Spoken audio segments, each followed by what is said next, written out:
What's going on, YouTube? Welcome back to the channel. I am so happy to be back and hopefully be blasting out some awesome videos for you guys here. Today we are here to talk about the Microsoft Surface Duo. I was able to play with it for a few weeks, and I know it's been out for quite some time now, probably about 2 years, but I had a blast with the device. Today we're going to talk about what I really liked, what I didn't like, ultimately at the end of the day, what I think you guys need to know, what you guys want to know about the device. So let's get into it.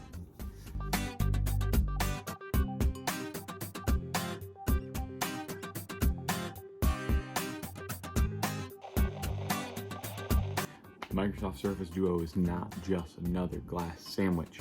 So what we have is a Corning Gorilla Glass 5. No, it's not a Victus. No, it's not the newest, greatest, flashiest design from a glass perspective.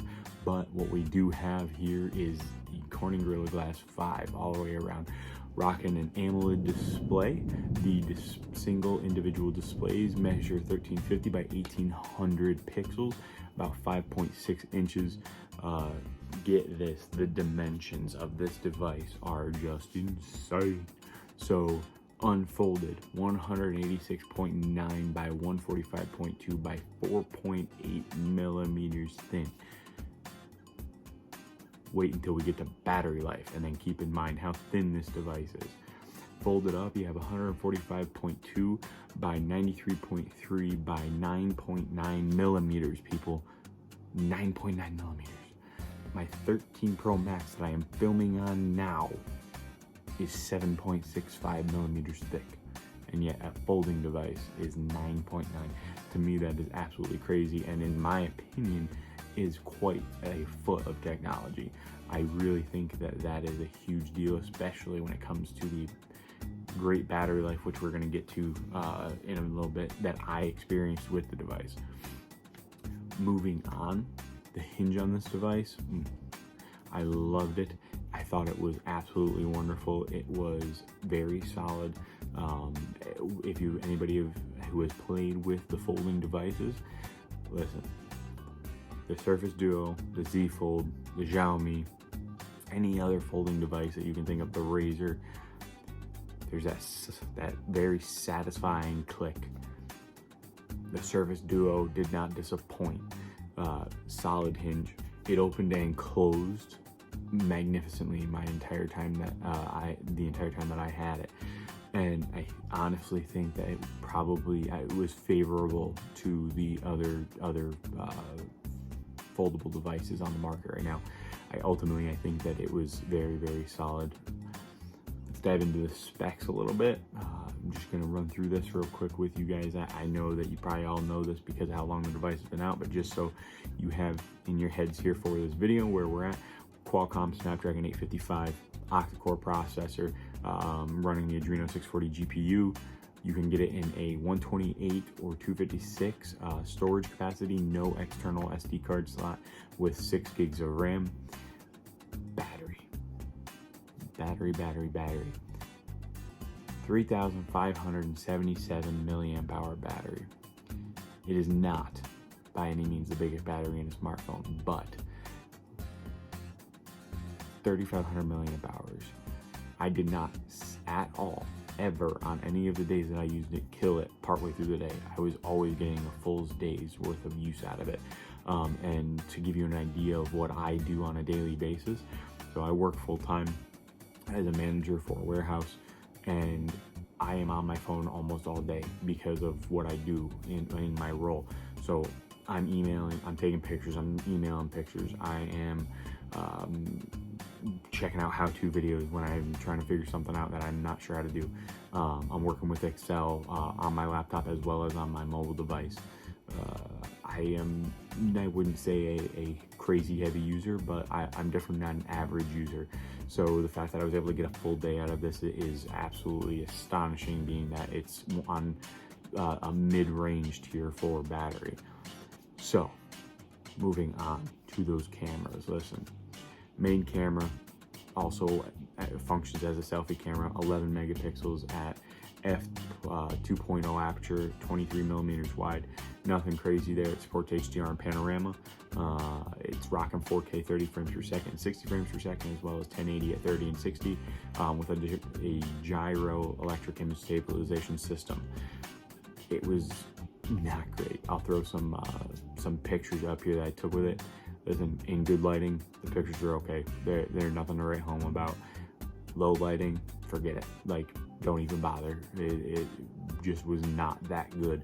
But at the end of the day, I think that the people looking at this device are not looking for it for the camera purposes, unless it's for video conferencing.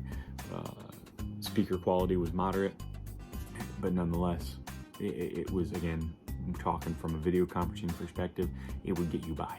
But let's dive into some of the details and really talk about some of the things that I liked about it versus what I didn't. So here we go.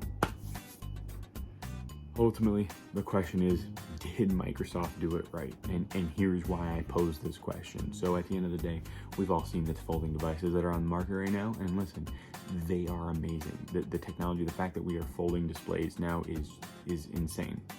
So did they do it right? Or is the truly folding display, meaning those Z Fold 4s, the Xiaomi's, any other company that has thus far, the Motorola Razrs, that truly are folding a display, are they the right choice? So some of the things that it comes down to are going to be personal preference, but let's explore why Microsoft's iteration may have been the right one. There's little to no concern about your screen being folded too many times. Ultimately, because it's truly two displays, you have for lack of a better term, an air gap between those displays. So you have a truly two separate displays on the device. It offers the ability to 360 degree fold it. So you go from closed to open to closed. It is awesome to see that. It offers some very, very nice options for that, with having that ability. Some may say, well, that doesn't matter, but when you have a third front display, like on the Z Fold, but think of it like this: without that third front display, when you're closing your device up, you now don't have to worry about your screen being damaged because it's protected. Yes, it's glass. It's got glass on both sides, but you don't have to be worried about the screen. It's protected by its own self. There's no need to have any concern that it's going to get damaged, being that it's closed like that. Not only that, but it'll allow for some additional tech to go in that space rather than more technology for the displays. You have now more room to fit some other components in there rather than having to put all the components in for a display. Multitasking has now become even easier. What I found was I enjoyed utilizing the multiple windows on the Surface Duo rather than the Z Fold 3 that I tested. Something about having the two true separate displays makes it more user-friendly and just more enjoyable, at least to me. I personally found it to be refreshing to not have my screen lighting up every time there was an accidental tap, every time a notification pops up. It was just relaxing for me. I didn't feel that, hey, when the phone is sitting here on the desk next to me and I'm working, it's not lighting up with everything coming through, emails, text messages, phone calls, whatever. It lets out a little vibrate, rings, whatever, and if I need to or if I'm able to, I open it up, look at it. Something about that just was refreshing for me. So those were the majority of the things that I liked. Now let's kind of talk about some of the issues I saw, some of the things I know other people have talked about, some of the concern they had. Spanning. I don't know truly how to approach this. For me, it was a great attempt doomed from the start. Although the gap in the display created a better multitasking experience, but at the end of the day, unless you were using something that was specifically designed by Microsoft for this, to be optimized for spanning, or a third-party app optimized for the spanning feature in the Surface Duo, the Android software just didn't know that gap's there. So you have missing text, you have a cutout from the video, you have XYZ that is missing from your screen, because it's not optimized for that. And again, you're obviously going to run into that when it comes to spanning it across 2 displays. But at the end of the day, I feel that we should have it more optimized than we did. As for the cameras, kind of like I touched on before,